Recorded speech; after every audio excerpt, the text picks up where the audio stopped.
معذرت کے ساتھ آج ان موضوعات کے اوپر مجھے بات کرنی پڑے گی. بڑی بھیانک باتیں ہیں لیکن مجبوری ہے. یہ آپ دیکھیں گے تو آپ کو سمجھ آئے گی. پاک پتن کی رنڈی، تواڈا کتا ٹامی، پنڈی کے دلے اور رائے ونڈ کی رنڈی. آپ حیران ہوں گے یہ کیا ہے. السلام علیکم، آپ دیکھ رہے ہیں گورکھ دھندا ابرار قریشی. آپ سے مخاطب ہوں. اس موضوع کے اوپر بات کرنے کی ضرورت اس لیے محسوس ہوئی کہ ٹویٹر کے اوپر ان 4 ناموں کو لے کے ٹاپ ٹرینڈنگ ہو رہی ہے اور ہمارے اسلامی جمہوریہ پاکستان کے اندر ایسا ہو رہا ہے. آپ حیران ہوں گے کہ یہ جو میں نے نام لیے ان کو میں دوبارہ دہرانا نہیں چاہ رہا، لیکن یہ بتانا بے حد ضروری ہے کہ یہ القابات جو ہیں وہ کس کو دیے جا رہے ہیں. اگر کوئی کہتا ہے کہ پاک پتن کی رنڈی، تو کسی حاکم وقت کی اہلیہ کو، خاتون اول کو ایسا کہنا کسی طور مناسب نہیں ہے. رائے ونڈ کی رنڈی اگر مریم نواز کو ایسا کہا جا رہا ہے تو میرے خیال سے یہ بھی ایک نہایت ہی بےہودہ قسم کی بات ہے. راولپنڈی کے دلے، یعنی کہ آپ پاکستان آرمی کو، اسٹیبلشمنٹ کو یہ لقب دے رہے ہیں. اس کے بعد تواڈا کتا ٹامی، یعنی کہ عمران خان صاحب کو آرمی کا کتا کہا جا رہا ہے. آپ امیجن کریں کہ یہ اسلامی جمہوریہ پاکستان کی وہ قیادت ہے جس نے ٹاپ ٹرینڈ چلا رکھا ہے، اور یہ اگر وہ خود نہیں ہیں تو اس پاکستان کی اعلیٰ قیادت کے چاہنے والے ہیں. یعنی کہ آپ عوام جن سے میں اس وقت مخاطب ہوں، ایسا ہوتا کیوں ہے کسی ملک کے اندر، اور کب یہ چیزیں جنم لیتی ہیں؟ اگر کوئی اور غیر مسلم ایسے کرے، پہلی تو بات ہے وہ اس حد تک کرتے نہیں ہیں، لیکن کوئی مسلمان کرے تو اس کو میرے خیال سے شرم سے ڈوب مر جانا چاہیے. اس کی سب سے بڑی وجہ یہ ہے کہ جس سیاسی خاندان سے یہ سیاستدان جو ہمارے قومی رہنما ہیں تعلق رکھتے ہیں، ان کی ذاتی حیثیت میں وہ تربیت نہیں. پھر جو ان کو فالو کرتے ہیں وہ لوگ پڑھے لکھے نہیں. ان کو کتابیں تو پڑھائی کی اسکول کے اندر، لیکن انہوں نے رٹا لگایا، ان چیزوں کے اوپر عمل نہیں کیا، اور ایک سے دوسری سیاسی پارٹی کے ساتھ ہمدردی اور اختلافات کو وجہ بنا کے انہوں نے اپنی ذاتی زندگیاں بطور مسلمان گندی کی، اور ہم نے مخالفت میں اور حمایت میں کوئی حد نہیں چھوڑی جس کو ہم نے عبور نہیں کیا. میں نے بارہا مرتبہ اس سے قبل اس موضوع کے اوپر بات کی ہے کہ یہ لوگ بدتمیز کیوں ہیں. یہ کسی ویڈیو کو دیکھیں گے، اس کو مکمل سنیں گے نہیں، اپنی رائے تھوپ کے رکھیں گے. اگر میں اپنی بات کرتا ہوں، عمران خان صاحب کی حمایت میں بات کروں گا تو نون لیگ والے آ کے گالیاں دیں گے. اگر میں نون لیگ کی حمایت میں بات کروں گا تو پی ٹی آئی والے آ کے وہاں پہ بکواس کریں گے. لیکن ہم جب پبلکلی ہو جاتے ہیں، جب ہم بات کرتے ہیں، تو میں شروع میں بہت سختی سے ان چیزوں کو محسوس کرتا تھا، آج بھی کرتا ہوں، لیکن پھر میں یہ دیکھتا ہوں کہ ان لوگوں کے پاس نالج نہیں ہے، اور ہم جب بھی بینگ اے جرنلسٹ کام کرتے ہیں تو ایک پورا امتیاز بن چکا ہوا ہے. لوگوں نے رائے دینی ہوتی ہے، لیکن وہ اپنی چیز کو اور اپنی پسند کو مد نظر رکھتے ہوئے ایسا کرتے ہیں. واپس آتے ہیں اس ٹاپک کے اوپر کہ اگر آج کسی کو رنڈی، کسی کو دلہ، کسی کو ٹامی کا کتا اور کسی کو یہ لفظ کہا جا رہا ہے، تو یہ اس حد تک ہم لوگ کیوں پہنچے؟ سب سے بڑی بات تعلیم کا نہ ہونا، شعور کا نہ ہونا، اور شعور ہونے کے باوجود انا پرستی کو اپنے پاس اپنا لینا. پھر آپ دیکھیں کہ ایک ایگزامپل میں آپ کو دیتا ہوں. پی ڈی ایم ہے، پاکستان میں جمہوریت کا راگ لانپا جا رہا ہے کہ ملک کے اندر ڈیموکریسی ہونی چاہیے. میں ان لوگوں سے سوال پوچھتا ہوں. سب سے پہلے آ جاتے ہیں ایک پرانی پارٹی یا پیپلز پارٹی. پرانے لوگوں کی پہلے بات کرنی چاہیے.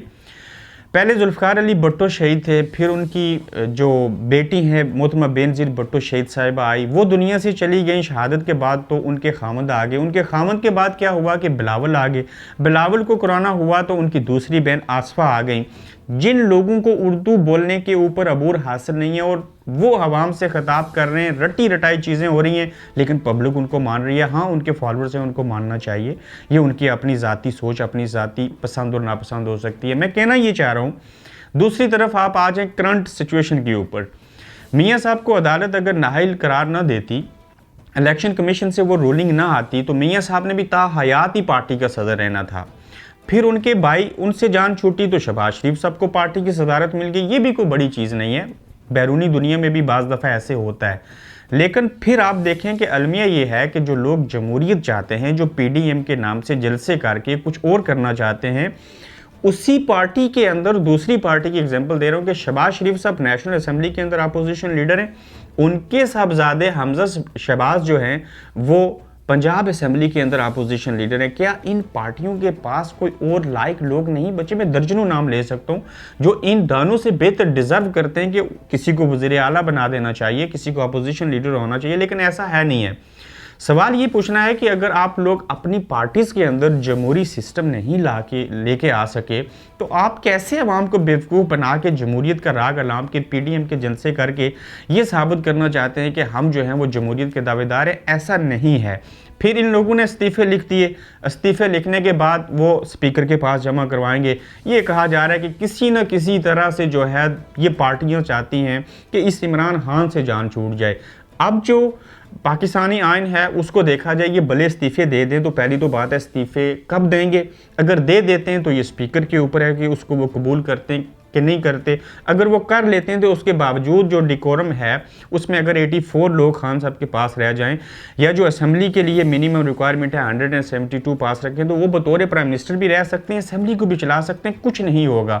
اب یہ لوگ کیوں چاہتے ہیں کہ اس بندے سے جان چھوٹ جائے؟ چونکہ یا تو خان صاحب اسٹیبلشمنٹ اور نیب کے ذریعے ان لوگوں سے انتقام لیا جا رہا ہے۔ سمجھ نہیں آتی کہ اگر انتقام ہے، یہ کرپٹ ہے، تو ان کو سزائیں کیوں نہیں ہوتی؟ یعنی کہ ایک گورکھ دھندا بنا ہوا ہے۔ اور آج جس موضوع کی وجہ سے جن 4 الفاظ جو اسلامی جمہوریہ پاکستان کے اندر ٹاپ ٹرینڈنگ بنے ہیں ان کو وجہ بنا کے آپ کے سامنے مخاطب ہوا تھا کہ حیرانگی اس بات کے اوپر ہوتی ہے کہ اسلامی جمہوریہ پاکستان کے اندر اس ملک کو چلانے والے جو قومی رہنما ہیں، جو سیاسی جماعتوں کے بڑے ہیں، وہ لوگ اب دیکھیں کہ ٹاپ ٹرینڈنگ کیا ہو رہی ہے۔ ان لفظوں کی تو بعض انگلش بولنے والوں کو تو سمجھ نہیں آئے گی، لیکن وہ اگر ٹرانسلیشن کریں تو ان کو بھی پتہ چلے تو میرے خیال سے شرم سے ڈوب مرنے کا مقام ہے کہ ہم ٹویٹر کے اوپر ٹاپ ٹرینڈنگ 4 لوگوں کو، 4 اداروں کو، 4 بڑی پارٹیوں کے لوگوں کو، کسی کو مختلف الفاظ کہہ کے ٹرینڈ بنا رکھا ہے کہ یہ لوگ کوئی رنڈی ہے، کوئی دلہ ہے، کوئی کتا ہے، کوئی فلاں ہے۔ یہ آپ لوگوں کا معیار ہے۔ اور اس چیز کا وجود کب قائم ہوا؟ اس میں پی ٹی آئی شامل ہے، اس میں نون لیگ پہلے سے شامل ہے، پیپلز پارٹی کو میں تیسرا نمبر دوں گا، باقی پولیٹیکل جماعتیں بھی ایسے کرتی ہیں، اور ان سب نے بےہودہ قسم کی ایسی باتیں کرنے کے لیے خفیہ میڈیا سیلز قائم کر رکھے ہیں۔ اور میں نے اس سے قبل بھی ایکسپوز کیا تھا کہ میڈیا سیلز کا کام ہی یہی ہے، ایک دوسرے کی کردار کشی کرنا۔ پھر عوام جو کہ بیچاری ناسمجھ ہے، ان کو کوئی پتہ نہیں ہے اچھا کیا ہے، برا کیا ہے، بس یہ اپنی پسند اور ناپسند کو سامنے رکھتے ہوئے اس ٹاپ ٹرینڈنگ کا حصہ بنتے ہیں اور ایک دوسرے کی پگڑیاں اچھالے جا رہے ہیں۔ اللہ پاک اس قوم کے اوپر رحم کرے۔ یہ ملک پتہ نہیں کب سدھرے گا، اس کو کون سلجھائے گا؟ کیا ہمیں کو اس طرح کا حکمران، کوئی لیڈر ایسا مل سکے گا؟ کیا ہمیں کو اس طرح کی آرمی مل سکے گی جو سیاست میں مداخلت نہ کرے؟ اگر یہ نہیں کرتے تو پھر یہ سیاستدان اپنے طور کے اوپر کوئی جمہوری سسٹم لے کے آئیں گے، وہ کیسے لے کے آئیں گے؟ اسٹیبلشمنٹ کیوں مداخلت نہیں کرے گی جب آپ کی پارٹیز کے اندر ڈیموکریٹک سوچ نہیں ہے، وہاں پہ کوئی چیز دیکھنے کو نہیں ملتی؟ تو جب آپ ون مین شو بنیں گے، چوتھی بار بھی وزیر اعظم بننے کی کوشش کریں گے تو اس ملک کی اسٹیبلشمنٹ کبھی ایسے نہیں کرنے دیتی۔ آپ آج بھی اپنے مفادات کے لیے پی ڈی ایم کے جلسے ہوں، ملک جائے باڑ میں، اس کے مقصد کے لیے کر رہے ہیں، اور سب کو پتہ ہے کہ پولیٹیکل اکانومی جو ہے وہ اگر بیلنس نہ ہو تو ملک کے اندر غربت، مہنگائی، ساری چیزیں بڑھیں گی۔ لیکن ان سیاستدانوں کو، ان سیاسی پارٹیوں کو کسی سے کوئی غرض نہیں ہے سوائے اپنے مفادات کو کلیئر کروانے کے۔ اور جب تک یہ قومی رہنما عوام کی اور ملکی مفاد کی سوچ اپنا کے اس کو سامنے رکھ کے آگے نہیں بڑھیں گے، اگر یہ آپس میں ایک دوسرے کے ساتھ لڑتے رہیں گے تو ملک کے اندر مہنگائی بھی ہوگی، غربت بھی ہوگی، جمہوری سیٹ اپ بھی نہیں چلے گا، اور یہ کھلواڑ ہوتا رہے گا۔ اسی طرح سے پھر کوئی کسی کو رنڈی، کسی کو دلہ، کسی کو کتا، اور یہ بکواس ہوتے رہیں گے۔ لیکن خدا را جو بھی شخص یہ سنے وہ کم از کم اس طرح کے ٹاپ ٹرینڈ جو ہیں اپنی قیادت کے کہنے کے اوپر یا اپنی ذاتی حیثیت میں ایسے نہیں کریں، کل مر جائیں گے۔ گناہ والی بات ہے، کسی انسان کو کسی کتے اور حیوان کے ساتھ تشبیہ نہیں دینی چاہیے، یہ بہت بڑا جرم ہے۔ آپ دیکھ رہے ہیں گورکھ دھندا ابرار قریشی کے ساتھ۔